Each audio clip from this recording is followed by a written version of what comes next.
1958 жылы Қажым Жұмалиев пен Тайыр Жароков Оралға іс-сапармен барды. Олар жергілікті газеттердің біріне Махамбеттің жерленген жерін көрсететін адамды іздестіріп жатқандарын хабарландыру арқылы жариялайды. Сол кезде Махамбетті жерлеуге қатысқан Бектұрған есімді адамның немересі Құрақ Бектұрғанов байланысқа шықты. Оның үшінші атасы Бектұрған Исатай мен Махамбеттің қарулы көтерілісіне қатысқан достары екен. Бектұрған баласы Тәшенге, Тәшен өз ұлы Дінмұхаммедке Махамбеттің бейітін көрсетіп кетіпті. Ал Дінмұхаммед ақсақал баласы Құраққа Махамбеттей адамдар еш уақытта ұмытылмайды, ұмытылуға тиісті де емес. Күндердің күні оның жерленген жерін іздейтін адамдар табылар.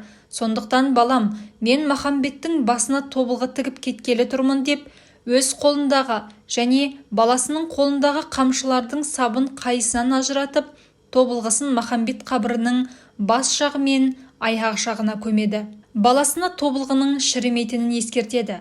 Осыны Қасым Жұмалиев пен Тайыр Жароковқа әңгімелеп берген.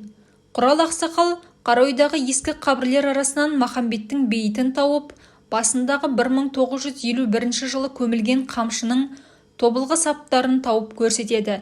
Осылайша Махамбеттің қабірі табылды. 1966 жылы антрополог ғалым Ноэль Шаяхметов келіп, қазба жұмыстарын бастайды.